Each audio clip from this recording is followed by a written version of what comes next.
Last video में हम लोग ये क्वेश्चन देख रहे थे, वीडियो का टाइम ओवर हो गया था तो हमने इसको यहाँ पे डिस्कस किया। यहाँ अब इसको थोड़ा सा आप डिस्कस कर लीजिए, देख लीजिए।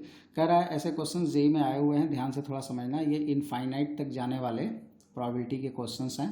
कह रहा है कि ए, बी और सी तीनों मिल करके डाई थ्रो करते हैं, एक गेम को स्टार्ट करता है।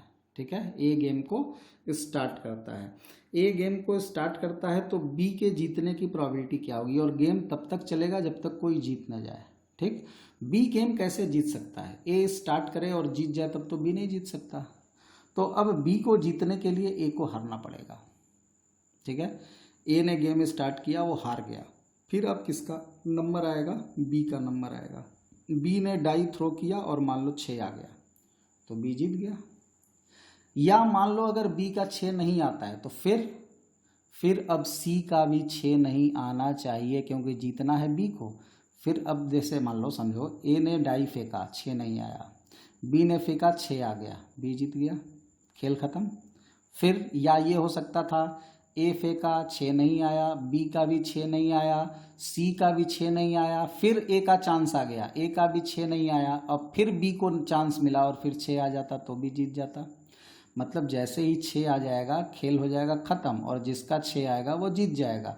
अब बी को तुम्हें जिताना है, यहाँ पे प्रोबेबिलिटी बी के जीतने की है। मतलब बी का जब जब चांस आए उसी समय 6 आए, बाकी ए और सी के चांस में 6 नहीं आना चाहिए। मतलब ए और सी ये दोनों हारने चाहिए और बी जीते, तो बी या तो पहले ही शुरू में ही जीत जाएगा, तो ए खेला हार गया, बी जीत गया, सी का चांस ही नहीं आया।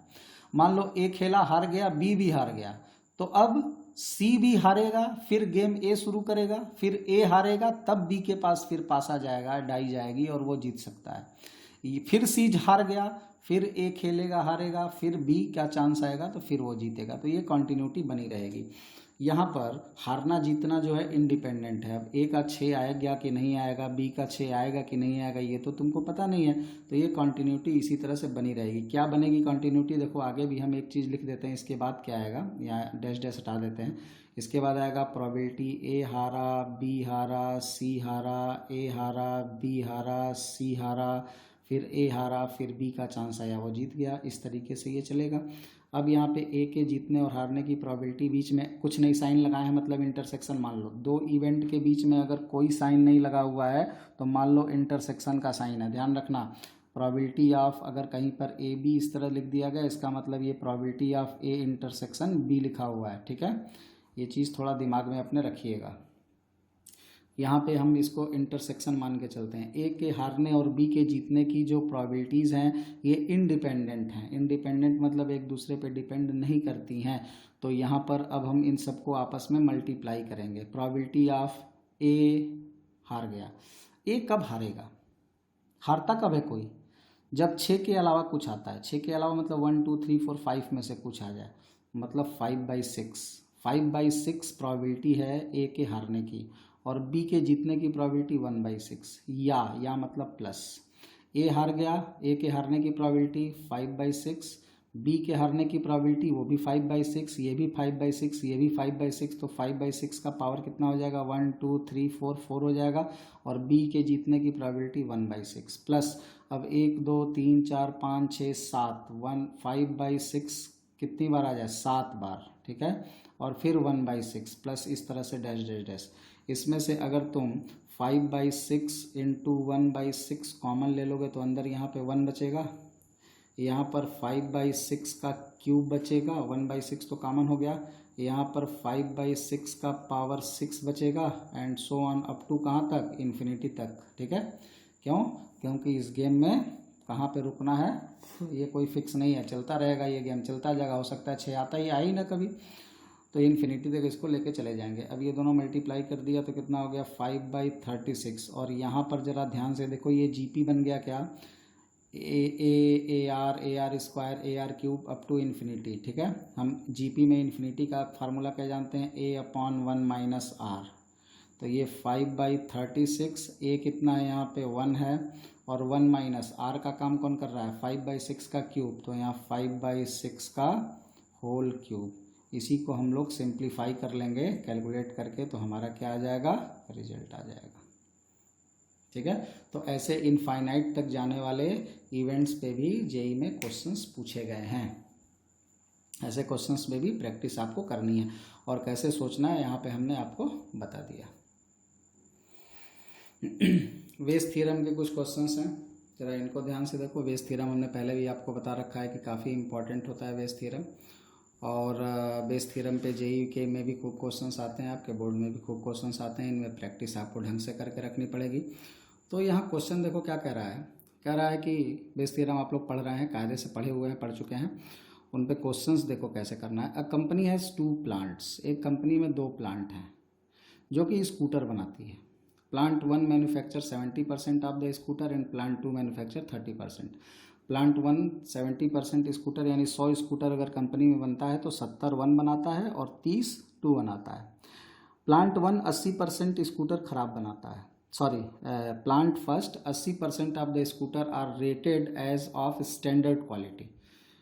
प्लांट 1 में जो 80% स्कूटर बनते हैं वो अच्छी क्वालिटी के होते हैं। ठीक है, 80% का मतलब ये मत बोलना कि ये 70% तो सर ये बना ही रहा है, फिर 80% अच्छा कैसे बना दिया।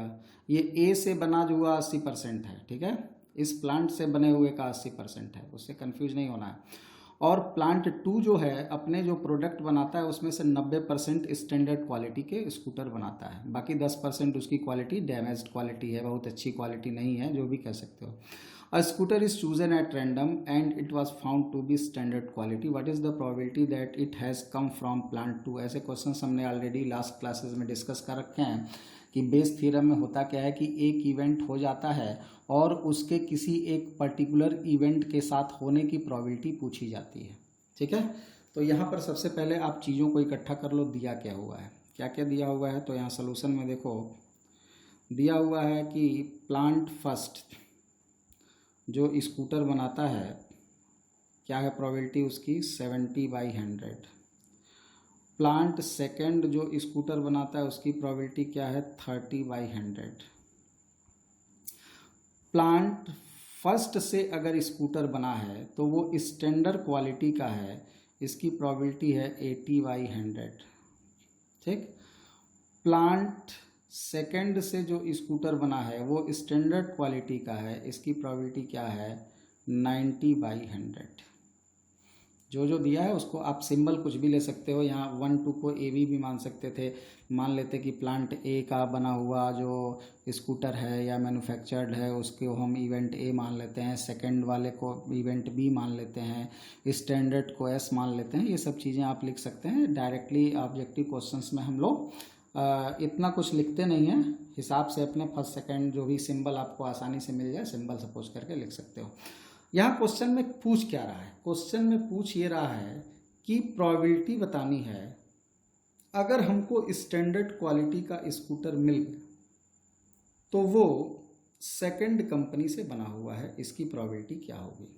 ठीक है, तो अब यहाँ पर हमने आपको बता रखा है फार्मूला कि सेकंड वाले से बना हुआ स्टैंडर्ड स्कूटर, मतलब स्कूटर स्टैंडर्ड आपको मिल चुका और वो सेकंड से बना है। ठीक, तो इसके लिए हम लोगों ने बेस थ्योरम में डायरेक्ट फार्मूला भी पढ़ रखा है और थोड़ा सा यहाँ दिमाग लगा करके भी देख सकते हो। ये सेकंड/एस कंडीशनल प्रोबेबिलिटी वाले रूल से तो ये नीचे हो जाएगा PS और ऊपर क्या हो जाएगा ज़रा बताना।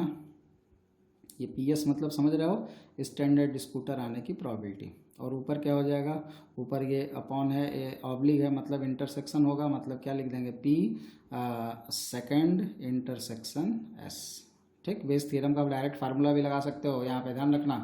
अगर ये चीज़ें नहीं समझ में आएंगी तो पीछे बेस थ्योरम का फार्मूला लगा हुआ है, सीधे वो फार्मूला अप्लाई कर दो। नीचे जो PS लिखा हुआ है इसका मतलब स्टैंडर्ड। स्टैंडर्ड कैसे आ सकता है, फर्स्ट वाले प्लांट से स्कूटर बने और वो स्टैंडर्ड हो जाए, स्टैंडर्ड बाई फर्स्ट, या वो सेकंड प्लांट से स्कूटर बने और स्टैंडर्ड हो जाए।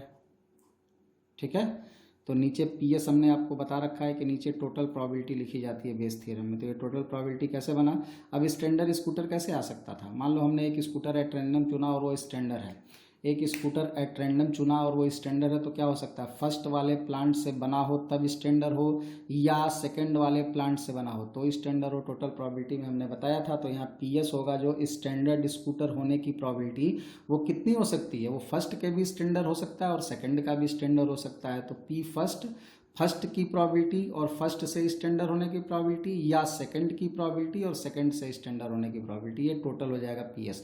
और ये बीच वाला अगर तुम यूज नहीं करते हो तो डायरेक्ट ये फार्मूला यूज कर सकते हो। और हमने आपको रैंडम उसमें बेस थ्योरम में बताया था कि जिसके लिए पूछता है इस नीचे से उसको उठा के ऊपर रख देते हैं। तो किसके लिए पूछ रहा है, सेकंड प्लांट के लिए पूछ रहा है। तो यहाँ पे सेकंड वाले का केस कौन सा है, ये वाला, तो ये ऊपर लिख देंगे। तो P सेकंड और into P standard by second. अब सबका वैल्यू यहाँ पे हमने लिख रखा है। देखो P फर्स्ट भी लिखा है, P सेकंड भी, PS/1 भी लिखा है, PS/2 भी लिखा है। सारी वैल्यूज उठा करके यहाँ पे पुट कर दो, सिंप्लीफाई कर लो, कैलकुलेट कर लो, तुम्हारा इस क्वेश्चन का क्या मिल जाएगा, रिजल्ट मिल जाएगा। और कुछ नहीं करना है इसमें। खुश? आगे देखो ये क्वेश्चन देखो, यहाँ थोड़ा समझ लो क्वेश्चन को। हमने यहाँ पे क्वेश्चन लिख करके उसको डायग्राम मेथड से समझाया है। मान लो तुम्हारे पास 3 अर्न है, अर्न मतलब थैला, 3 थैला है। एक में 2 वाइट 1 रेड 1 ब्लैक और 3 रेड बॉल है। एक में 3 वाइट 2 रेड 4 रेड बॉल है। एक में 4 वाइट 3 ब्लैक और 2 रेड बॉल है। ABC हमने नाम रखा है थैले का। 1 urn is chosen at random. इन तीनों में से एक थैला चुनना है।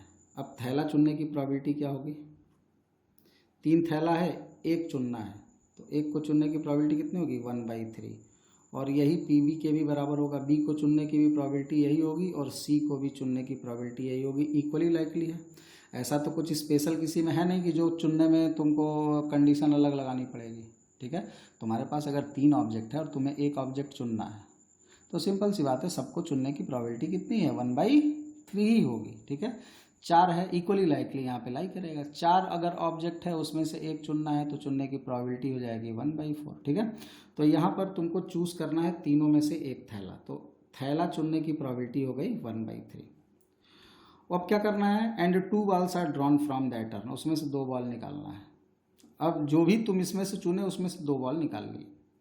What is the probability that both 2 ball निकाले। If the chosen ball are red and black, what is the probability that both come from urn B।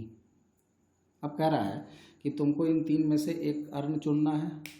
अब उस अर्न में से तुमको 2 बॉल निकालनी है। तुमने मान लो 2 बॉल निकाली और वो 2 बॉल कैसी आ गई, लाल और काली बॉल आ गई, रेड और ब्लैक बॉल आ गई। तो अब इसकी क्या प्रोबेबिलिटी है कि वो रेड और ब्लैक बॉल अर्न B से आई है। तो ये बेस थ्योरम का क्वेश्चन बन गया। क्या, एक इवेंट हो गया और अब वो वाया B हुआ है, इसका मतलब बेस थ्योरम हो गया यहाँ पे। ठीक है, तो यहाँ पर हमको फाइंड क्या करना है और दिया क्या हुआ है। अब पहले सारी चीज़ों को इकट्ठा करो। अब ये बताओ कि प्रोबेबिलिटी रेड एंड ब्लैक जो इवेंट है, यहाँ पे मान लेते हैं लेट E इवेंट है, किसका इवेंट, दैट 1 रेड और 1 ब्लैक। एक लाल और एक काली बॉल आ रही है, इसका इवेंट E है। तो probability of E via A, ठीक है, कितना होगा, probability of E via B कितना होगा, और probability of CE via C कितना होगा। मतलब A से हमने A चुना और उसमें से एक रेड और एक ब्लैक आने की प्रोबेबिलिटी क्या होगी, क्या हो जाएगी, बोलो, सोच के बोलो। अब ये कितना होगा, फर्स्ट वाला अगर तुमने चुना होता तो इस फर्स्ट वाले में से एक रेड और एक ब्लैक आने की प्रोबेबिलिटी क्या होती। टोटल तुम्हारे पास क्या है, 1 2 3 3 6, टोटल 6 है। तो 6 में से तुमको 2 चुनना है, 6 में से 2 सेलेक्ट करना है। आना क्या चाहिए, एक रेड और एक ब्लैक। रेड कितना है, 1, और ब्लैक कितना है, रेड कितना है 3 और ब्लैक कितना है 1। मतलब एक इस 3 में से आना चाहिए और एक इस 1 में से आना चाहिए, सेलेक्ट। यहाँ पर भी B में कितना है, 4 2 6 3 9, 9 में से 2 चुनेंगे। और आना क्या चाहिए, रेड ब्लैक, एक रेड एक ब्लैक, मतलब 4 में से 1 आना चाहिए एंड 2 में से 1 आना चाहिए। C वाले में क्या हो जाएगा, टोटल 4 3 7 7 2 9, 9 C2। यहाँ क्या आना चाहिए, रेड, मतलब एक रेड आना चाहिए, मतलब एक इस 2 में से आना चाहिए, और एक ब्लैक आना चाहिए, मतलब इस 3 में से आना चाहिए। तो 3C1 कैलकुलेट कर लो सबकी वैल्यू, इसका कितना रिजल्ट हो जाएगा, 3C1 1C1, तो 3 ऊपर 3 आ जाएगा, और नीचे 6C2 की वैल्यू कितनी होगी, कैलकुलेट करके बोलो, 15। इसका वैल्यू कितना हो जाएगा, तो ये कितना हो गया, E वाया A। अब E वाया B ये कितना हो जाएगा, कैलकुलेट करो, ये 4 ये 2, तो 4 2 जा 8 ऊपर आ गया, और 9C2 कैलकुलेट करके जल्दी बताओ कितना होगा ये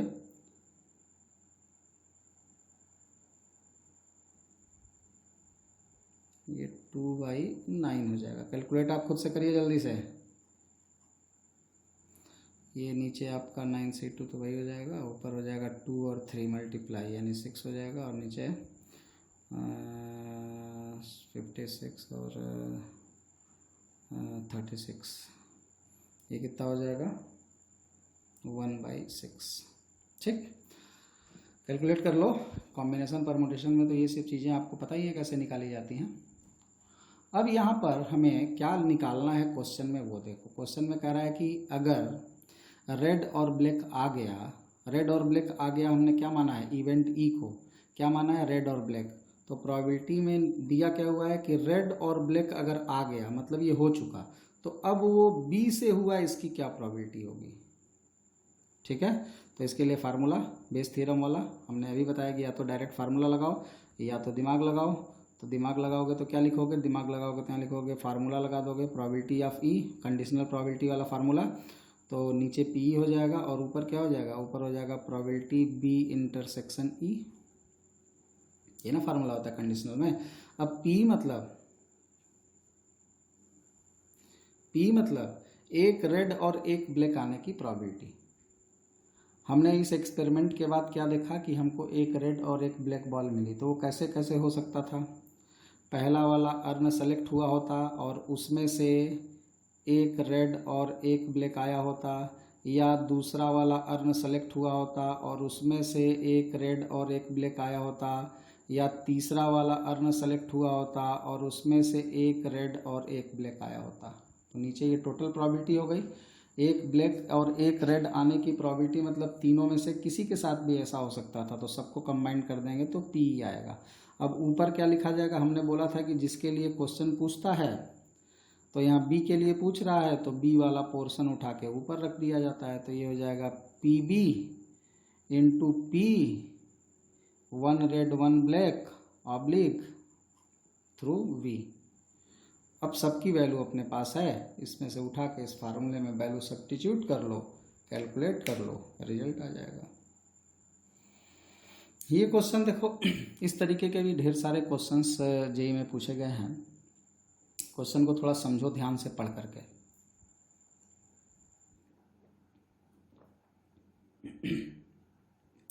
क्वेश्चन में कह रहा है कि एक मैन है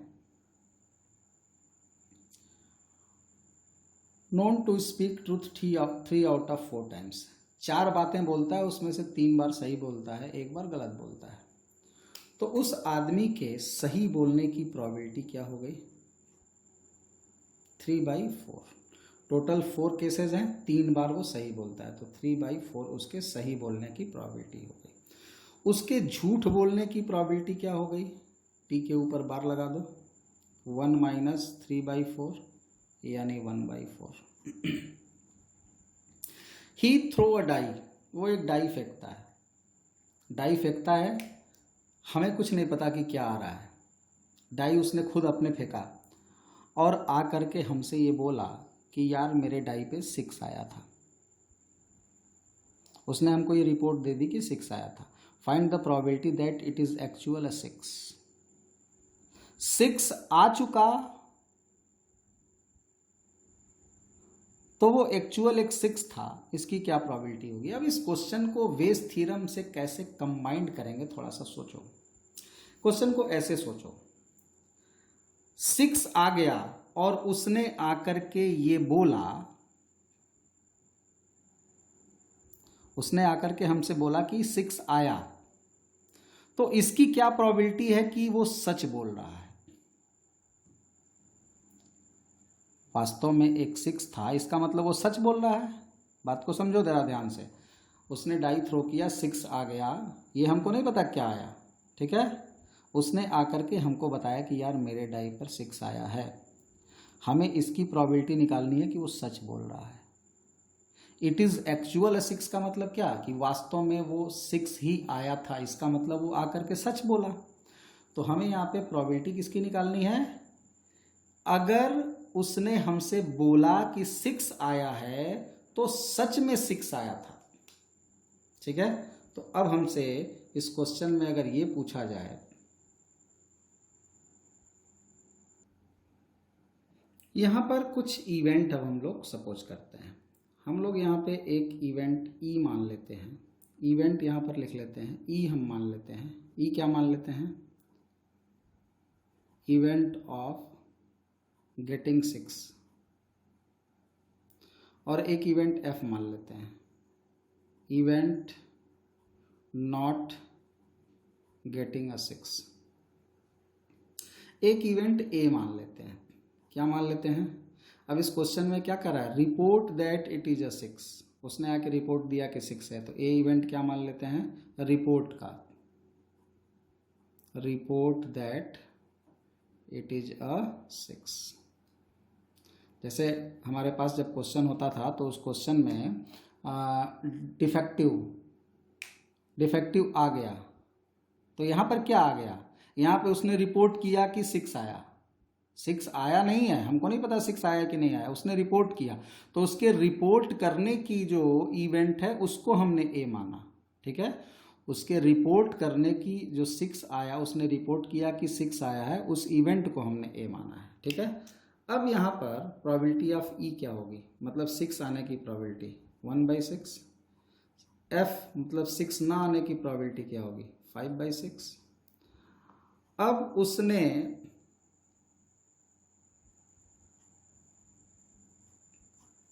क्या,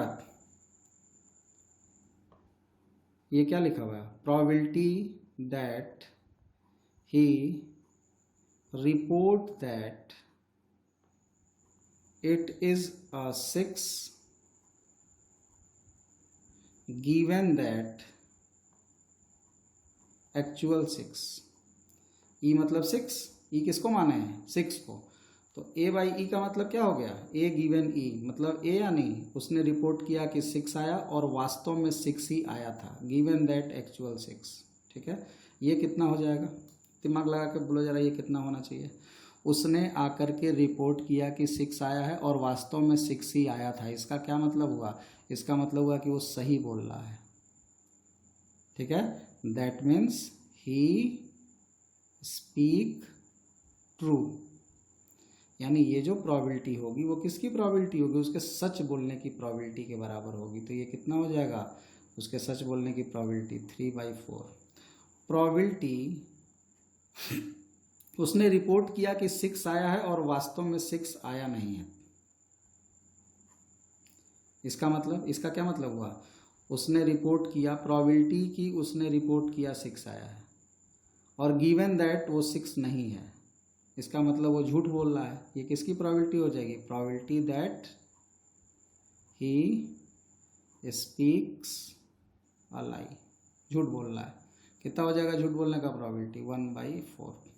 अब अपने को निकालना क्या है, अपने को निकालना प्रोबेबिलिटी, किसकी प्रोबेबिलिटी,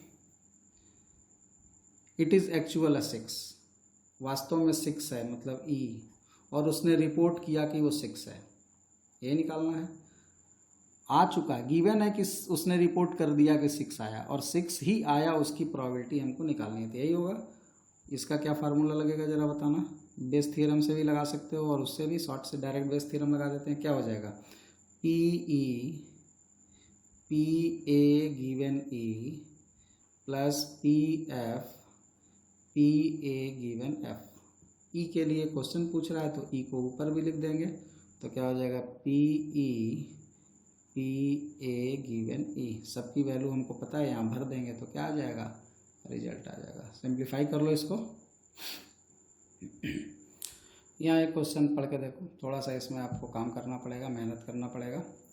क्वेश्चन में कह रहा है कि in a test and examinee either guess और कॉपी और know the answer to a multiple choice question with 4 choice.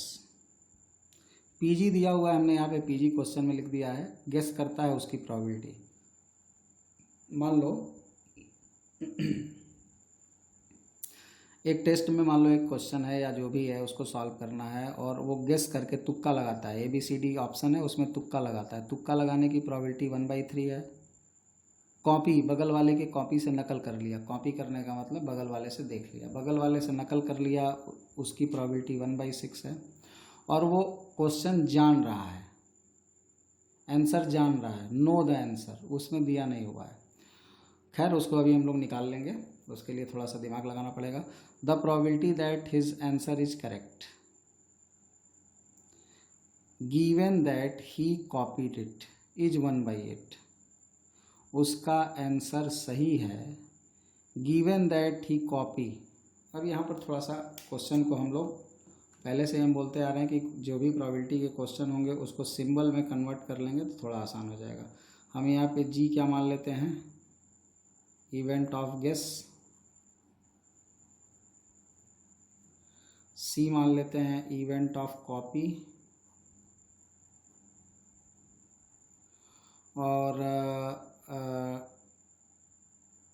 के मान लेते हैं इवेंट टू नो आंसर। ठीक है, हमको क्या दिया हुआ है, हमको पीजी दिया हुआ है कितना 1/3, पीसी दिया हुआ है 1/6। ये जितने भी इवेंट हैं वो आंसर जान रहा है, गेस कर रहा है या कॉपी कर रहा है, ये सारे के सारे म्यूचुअली एक्सक्लूसिव हैं। ठीक है, सारे के सारे एग्जॉस्टिव हैं, आपस में इनका कोई लेना देना नहीं है। ठीक है, वो गेस करता है, कॉपी करता है और आंसर जानता है, इनका आपस में कोई लेना देना नहीं है। आपस में सभी क्या हैं, म्यूचुअली एक्सक्लूसिव और एग्जॉस्टिव हैं। म्यूचुअली एक्सक्लूसिव और एग्जॉस्टिव हैं तो यहाँ पर हम ये लिख सकते हैं कि पीजी प्लस पीसी प्लस पीके ये 1 होगा, सबका सम 1 होगा। म्यूचुअली एक्सक्लूसिव और एग्जॉस्टिव, एग्जॉस्टिव मतलब सबका यूनियन एस के बराबर है, और म्यूचुअली एक्सक्लूसिव मतलब आपस में कॉमन भी नहीं है, मतलब सबको जोड़ देंगे तो 1 के बराबर आएगा, टोटल प्रोबेबिलिटी 1 के बराबर हो जाएगी। तो यहाँ पर पीके कितना हो जाएगा ज़रा बताना, नो द आंसर 1 माइनस इन दोनों का सम 1/3 प्लस 1/6, कितनी वैल्यू आ जाएगी इसकी, सेपरेट करके देखो, ये 6 हो जाएगा नीचे और ये ऊपर 3, तो 1/2, तो कितना हो जाएगा 1/2। कैलकुलेशन खुद से करना। अब क्वेश्चन में क्या दिया हुआ है, the probability that his answer is correct. अब यहाँ पर एक चीज़ और मान लो, ए मान लेते हैं इवेंट, क्या, दैट आंसर इज करेक्ट, उसका आंसर करेक्ट है, उस इवेंट को ए मान लिया। क्या दिया हुआ है, probability that his answer is correct given that he copied it. दिया हुआ है कि इसने कॉपी किया, उसका आंसर करेक्ट हो गया, करेक्ट आंसर का इवेंट है। आंसर करेक्ट होने की प्रोबेबिलिटी अगर उसने कॉपी किया है कितना दिया हुआ है, 1/8 दिया हुआ है।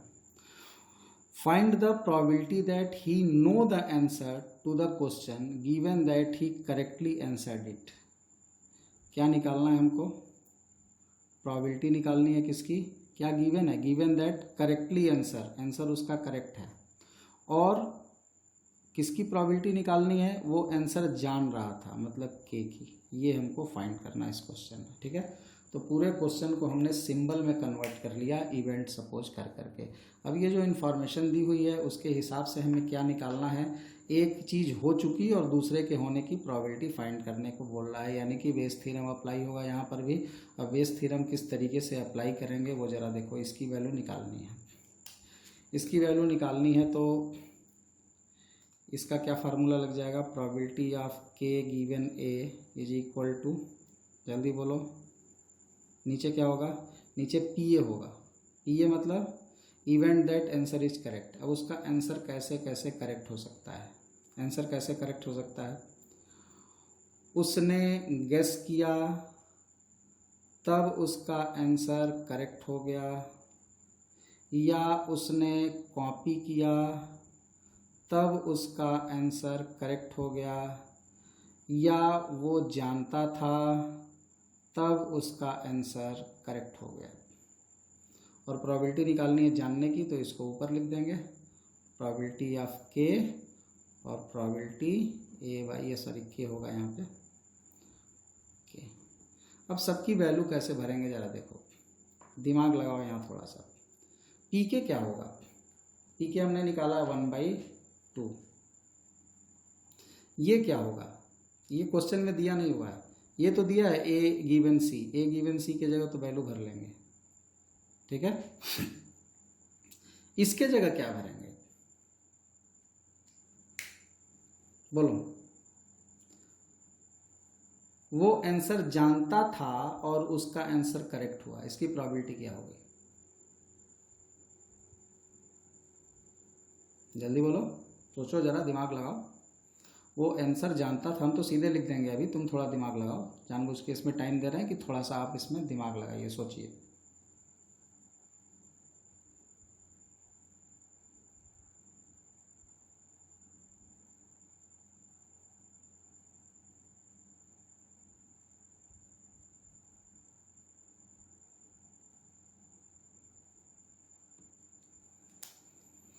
अगर वो जानता था और उसका आंसर करेक्ट है, तो ये तो 100% श्योर है कि उसका आंसर सही है। सोचो, कोई जान रहा हो कि आंसर करेक्ट है, तो इसका मतलब उसका वैल्यू कितना हो जाएगा, 1। श्योर हो गया, श्योर इवेंट हो गया ये, ठीक है। जान रहे हैं कि यही आंसर है और वो सही है, उसको देने की ज़रूरत ही नहीं है इस क्वेश्चन में। ऐसे ही यहाँ पर पी जी दिया हुआ है कितना, 1/3, और पी ए बाई जी हमको नहीं पता है, खैर चलो अभी उसकी वैल्यू बताते हैं क्या होगी। पी सी दिया हुआ है 1/6 और ए गिवन सी दिया हुआ है 1/8। इसकी वैल्यू पी के की 1/2 है और इसकी वैल्यू अभी हमने बताई। वो जानता था और आंसर करेक्ट हो गया, वो जानता था आंसर और तब आंसर सही हो गया, तो इसकी वैल्यू तो 1 ही हो जाएगी, इसमें कोई तो बहुत बड़ी बात है नहीं। ये हो गया, ये हो गया, ऊपर वाला भी। अब ये वाला केस यहाँ बच गया। अब तुमको ये पता है, आपने ऊपर अभी बताया क्या कि ये केसेस कैसे हैं, म्यूचुअली एक्सक्लूसिव और एग्जॉस्टिव हैं।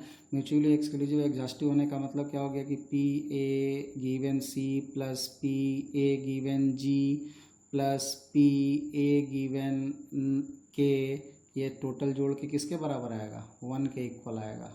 अब इसको सबको ऐड करके वैल्यू निकालो, तो ये वैल्यू तुमको पता है, ये वाली सी पता है और ये पता है, ये निकालना है।